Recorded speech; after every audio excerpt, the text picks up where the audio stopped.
Olá! Se você é cliente do Escritório Excel, provavelmente já me conhece.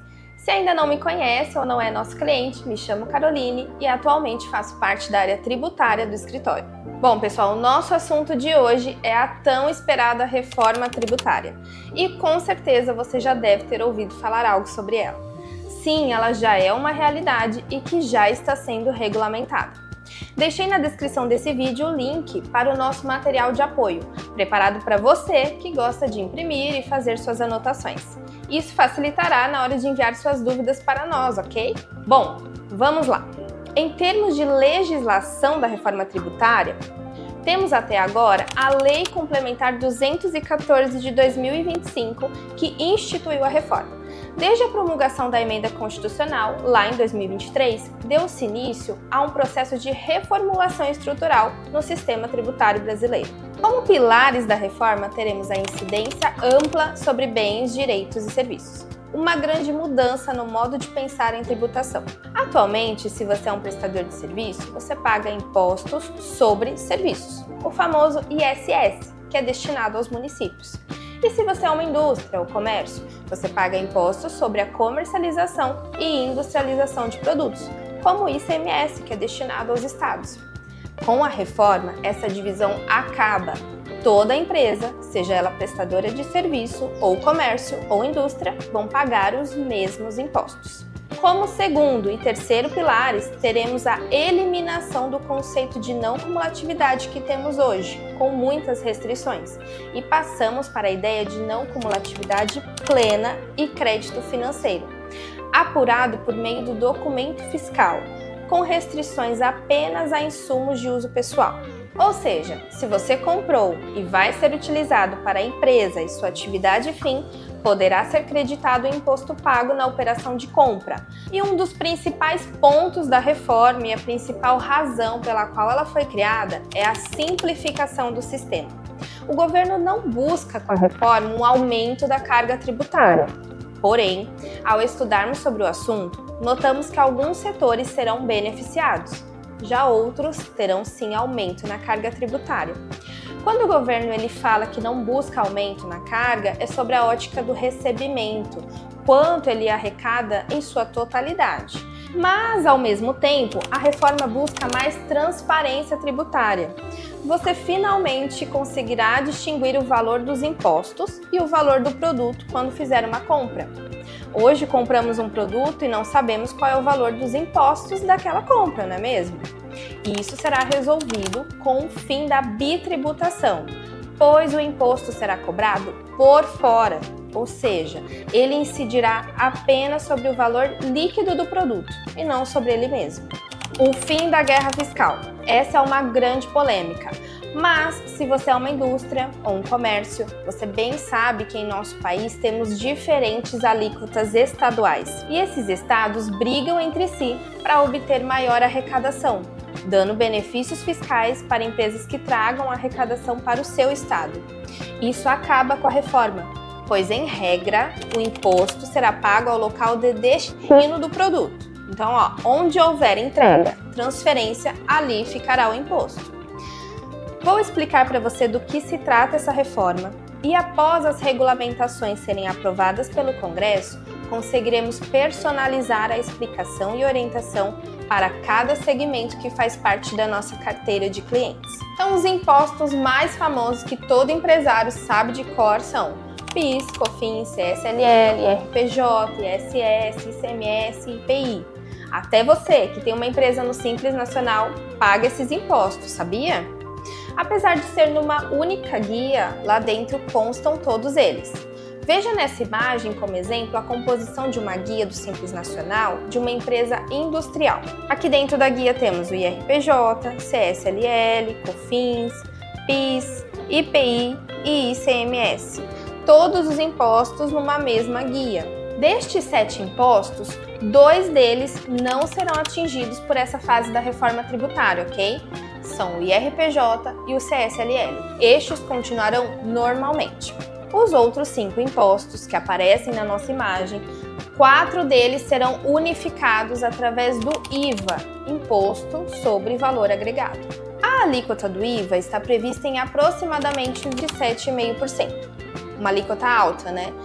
Mas dentro dela estarão contemplados 4 tributos: PIS, COFINS, ICMS e ISS. E ele será dividido em 2 partes, por isso vocês já ouviram falar em IVA dual. CBS, Contribuição sobre Bens e Serviços da Esfera Federal, e IBS, Imposto sobre Bens e Serviços, Esfera Municipal e Estadual. Essa alíquota que eu disse, que está prevista em 27,5%, será dividida entre a CBS e o IBS. A CBS em torno de 9% e o IBS aproximadamente 18,5%. Notem que eu sempre menciono aproximadamente, por volta de, porque ainda não temos uma alíquota definitiva, ok? O conceito do IVA é a aplicação de não cumulatividade. Isso é, você poderá se apropriar de créditos nas aquisições. Para ficar mais claro, eu vou dar um exemplo. Um distribuidor atacadista que revende sapatos comprou um tênis da fábrica por R$40 e ele vai revender para outro distribuidor da cadeia por R$65. Considerando como exemplo uma alíquota de 27,5%, como ficaria o IVA nessa operação? 27,5% de R$65 daria R$17,87, mas ele tem o crédito do imposto da compra que ele fez. Então, a alíquota deve ser aplicada somente sobre o lucro dele, o valor que ele agregou ao produto. Por isso o nome IVA, né? Imposto sobre o valor agregado. Então a conta ficaria assim: R$65 menos R$40, que foi o valor que ele pagou na compra, chegamos em R$25. Esse é o valor do lucro dele. E a esse valor aplica-se o IVA de 27,5%. E o valor real de imposto que ele pagará é de 6,87. É uma verdadeira mudança, né? Aqui, no final da nossa imagem, temos uma comparação do preço final com a tributação atual e o preço final com a nova tributação. Hoje, com a tributação e o imposto sendo aplicado em todas as etapas da cadeia, teria um preço final de R$ 179,74. Com a reforma, esse valor cai para R$ 127,50, que é exatamente 27,5% do valor líquido do produto, que foi de R$100. Isso é possível porque cada etapa da cadeia pagou uma parte do imposto. Tá, Carol, aí você deve estar se perguntando: e no caso de uma empresa prestadora de serviços que não revende, não industrializa, isso é, não tem compra significativa de insumos, como ficariam meus créditos? Então, lembra que no início eu disse que alguns setores teriam aumento na carga tributária? Pois são exatamente em sua maioria as empresas prestadoras de serviço as mais prejudicadas com a reforma. As empresas prestadoras de serviço terão poucos créditos para tomar, o que naturalmente trará um aumento na carga tributária. Porém, para alguns setores de serviços, já existem propostas de redução na alíquota do IVA. Veja alguns como exemplo. Profissões regulamentadas, por exemplo, contador, engenheiro, advogado, eles terão redução de 30% na alíquota do IVA. Empresas com atividade de locação de imóveis, por exemplo, terão redução de 70%. Escolas, serviço de saúde terão redução de 60%. Bares e restaurantes, redução de 40%. E existem outras, poucas reduções, mais específicas, com critérios que falaremos com os setores em particular. Essa lei, pessoal, é o nosso material de estudo, é o que temos até o momento. A expectativa é que as demais regulamentações sejam aprovadas ainda este ano, para assim iniciarmos o ano teste em 2026. Agora vamos falar sobre a transição para o novo modelo, como vai funcionar. Então já falamos, a CBS unificará o PIS e a COFINS. O início da cobrança da CBS será em 2026, é a tal fase de testes. Será cobrada a uma alíquota de 0,9%. Isso pode ser compensado no recolhimento do PIS e COFINS ou dispensado o recolhimento caso haja entrega de todas as obrigações acessórias, inclusive o documento fiscal eletrônico no novo layout. Vamos falar um pouco mais sobre isso daqui a pouco. Em 2027, a CBS já começa a ser cobrada de forma integral e teremos então a extinção do PIS e COFINS, ok? E o IBS? O IBS unificará o ICMS e o ISS. Também tem início da cobrança em 2026 na fase de testes. Será cobrada uma alíquota de 0,1% e também pode ser compensada ou dispensado o recolhimento caso entregues as obrigações. Aí, a partir de 2029 até 2032, está prevista uma redução gradual do ICMS e do ISS e um aumento proporcional do IBS. E, finalmente, em 2033, serão extintos o ICMS e o ISS. E pode comemorar. ICMS-ST, DIFAL e tudo que o ICMS traz com ele acabará. Mas, Carol, e o IPI, como fica? A partir de 2027, ficam reduzidas a zero as alíquotas do IPI. Inicialmente, a ideia era extinguir o IPI, mas ele ainda deve ficar para alguns produtos. Em regra, ele é substituído pelo IS, Imposto Seletivo, conhecido como Imposto do Pecado. O IS incidirá sobre cigarros, bebidas alcoólicas, refrigerantes, veículos, embarcações, aeronaves. Importante frisar que o IPI ficará para produtos que também são fabricados na Zona Franca de Manaus. Este período será desafiador para nós, profissionais da área tributária. Por isso é muito importante contar com profissionais comprometidos e qualificados. Nossa equipe está empenhada neste novo desafio para fazermos essa transição da melhor forma. Agora, antes de falarmos sobre o Simples Nacional, vamos falar sobre o novo documento fiscal eletrônico e sua importância. A Receita Federal divulgou o novo layout da nota fiscal, com os campos dos novos impostos e demais alterações. É de extrema importância que você verifique com o seu sistema emissor se ele já se adequou ao novo layout, que entra em vigor agora em outubro, e para evitar que a partir de janeiro suas notas fiscais sejam rejeitadas. Sim, é isso mesmo. As notas fiscais que estiverem com o preenchimento incorreto serão rejeitadas. E para você que é prestador de serviço e utiliza o sistema do município para emitir suas notas fiscais, fique tranquilo. O município tem duas formas de se adequar aos novos campos conforme a legislação prevê. Uma forma é por emissão própria, com compartilhamento das informações com a plataforma nacional, ou ainda utilizando o emissor gratuito na própria plataforma nacional. O município de Indaiatuba já se posicionou que vai aderir às novas alterações do novo layout. Acompanharemos o posicionamento dos outros municípios e disponibilizaremos a vocês novidades que surgirem. E o nosso departamento responsável irá orientar quanto ao cálculo por fora, alíquota, como que vai preencher os novos campos, então fique ligado, ok?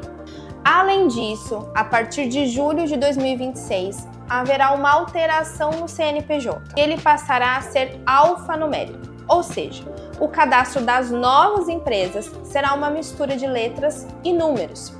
E os sistemas precisam estar preparados para aceitar esse tipo de cadastro nas suas compras. E você deve estar se perguntando, por que estamos enfatizando tanto sobre o novo documento fiscal eletrônico?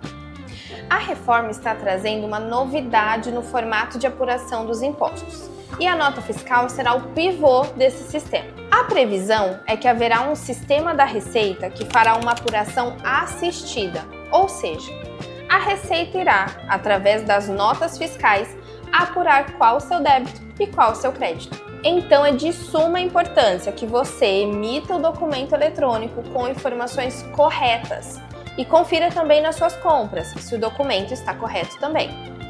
Lembra o que eu falei lá no início? Se você fizer esse preenchimento correto já em 2026, ficará dispensado do recolhimento dos novos impostos nesse ano teste. Então não perca tempo, ok?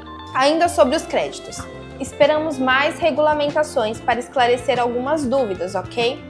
Mas o que temos de informação até agora é que tudo que for utilizado para a atividade fim da empresa poderá se creditar. Certo, mas como apuraremos o crédito? Através de suas notas de compras. Então, se seu fornecedor costuma não entregar nota fiscal na venda, é muito importante fazer a solicitação a ele, pois compra sem documento é crédito perdido, ok? E crédito perdido quer dizer mais imposto a pagar. Aproveito para dizer que para captarmos todas as movimentações da sua empresa, precisamos dos certificados digitais em formato A1 conosco. Mas se você ainda não possui, esse é o primeiro passo para iniciar sua organização para a reforma. Providencie até o final desse ano, ok? Fale comigo que te passo um contato. Mas aí vem uma novidade. A empresa só poderá se creditar do valor se o imposto foi pago pelo fornecedor. É isso mesmo. Se você fez uma compra da empresa X e tem R$200 de imposto daquela compra, você só pode se creditar desse valor se a empresa X pagar o imposto. É o famoso crédito financeiro. É muito importante que nesse momento o seu setor de compras avalie seus fornecedores. Se ele não apresenta uma certidão negativa, se ele possui débitos, vale a pena ter uma conversa com ele ou reavaliá-lo se for o caso. Pois, novamente vou dizer, crédito perdido é mais imposto a pagar. E da mesma forma, os seus clientes vão avaliar você, ok? Gente, é uma mudança de conceito. É o início de uma era de autofiscalização. E eu sei que é muita informação, mas é importante citarmos os principais pontos de atenção para que você inicie o seu planejamento para essa nova fase. Agora, como prometi, vamos falar do Simples Nacional. Carol, com a reforma tributária, o Simples Nacional vai acabar? A resposta é não, ele não vai acabar. No início desse vídeo, eu mostrei para você que o PIS e a COFINS são pagos juntos com os demais impostos em uma única guia, lembra? Então, a novidade é que será facultado ao optante pelo Simples Nacional recolher a CBS e o IBS por dentro ou por fora do DAS. Como vai funcionar? Ao optante pelo Simples Nacional, que optar por recolher a CBS e o IBS por dentro do Simples, normalmente, ele não poderá tomar créditos e vai passar créditos para o seu cliente a uma alíquota menor, exatamente aquela alíquota que fica destacada no DAS. Isso, inclusive, será informado na nota fiscal emitida pela empresa do Simples. E ao optante que recolher nos termos da reforma por fora do DAS, ele poderá tomar créditos e assim passar créditos para seu cliente em alíquota integral. Essa opção será feita semestralmente e já começa em 2026 para valer em 2027, ok? E importante, se você optar por recolher por fora do DAS e nesse período receber um ressarcimento de créditos, ficará impedido de retornar a apurar por dentro por 2 anos. Mas veja, compensará deixar de pagar esses tributos por dentro do Simples para pagar o IVA a uma alíquota de 27,5%? Nós entendemos que não, principalmente as empresas de serviços. Mas cabe aí uma análise. Quais são os seus principais clientes? Analise onde você está posicionado na cadeia. Por exemplo, se você é um comércio do fim da cadeia que vende em sua maioria para pessoa física que não toma crédito, então poderá continuar apurando por dentro do Simples. Já se você é uma indústria do início ou do meio da cadeia, seus clientes possivelmente irão querer crédito sobre os impostos das compras. Essa análise é muito importante para você tomar a decisão de continuar recolhendo os tributos por dentro do Simples ou começar a recolher por fora, por conta da transferência de créditos. Sei que você deve estar com muitas dúvidas e, na verdade, estamos só iniciando as análises da reforma e demais regulamentações virão para complementar essas informações. Este é um panorama geral dos principais pontos para te ajudar a iniciar as reflexões sobre a tributação de sua empresa. Então, para resumir, o que é importante para você se planejar para a reforma? Providencie um certificado digital A1, caso ainda não tenha feito. É só me pedir o contato por e-mail. Adaptar seus sistemas para as novas diretrizes da reforma, inclusive para evitar a rejeição de notas fiscais. Qualquer dúvida sobre isso, envie um e-mail para o Caleb e o Daniel, que eles vão te ajudar. Analisar suas entradas, de quem você compra, se essa empresa te passará créditos integrais ou reduzidos, quais compras te darão crédito. Analisar quem é o seu cliente, pois a transferência de créditos reduzidos ou não pode ter consequências na competitividade de mercado. E analisar se os seus pagamentos de tributos estão em dia, pois isso impactará profundamente na questão de passar os créditos para os seus clientes. Analise também o impacto das novas alíquotas, impactos nos seus departamentos de compra e financeiro, principalmente para rever o preço de venda dos seus produtos e fluxo de caixa. Por exemplo, como um exercício prático, pegue um produto da sua empresa e chegue no valor líquido de venda desse produto. Ou seja, retire o valor dos impostos que você calcula hoje por dentro. ICMS ao ISS, PIS, COFINS, esse será o valor do seu produto. E por fora, você cobrará o IVA, a uma alíquota exemplar de 27,5%. Como ficará o preço do seu produto? Maior ou menor? E o que você terá de crédito pode suprir essa diferença no preço? Essa análise deve ser feita sobre seus produtos, é muito importante para se prepararem para essa nova modulação, ok? Mas não se apavore, temos tempo. 2026 será o ano também para simularmos, discutirmos, testarmos e revermos o processo. Para assim, em 2027, sua empresa estar preparada para iniciar a nova tributação. O que precisa ser feito ainda esse ano para já iniciar 2026 com tudo certo são as adaptações do novo documento fiscal eletrônico. Combinado? Estarei à disposição para esclarecer suas dúvidas, que sei que surgirão. E como vai funcionar, Carol? Envie suas dúvidas para mim por e-mail, nesse que está passando aqui na tela, porque, graças a Deus, temos muitos clientes e não conseguirei atender todos ao mesmo tempo, ok? Então, em outubro, começarei a retorná-los e agendar reuniões com vocês, até mesmo em grupo, para discutirmos juntos as melhores estratégias para o seu segmento. Será um prazer poder ajudá-los nessa nova etapa. Muito obrigada e bons negócios!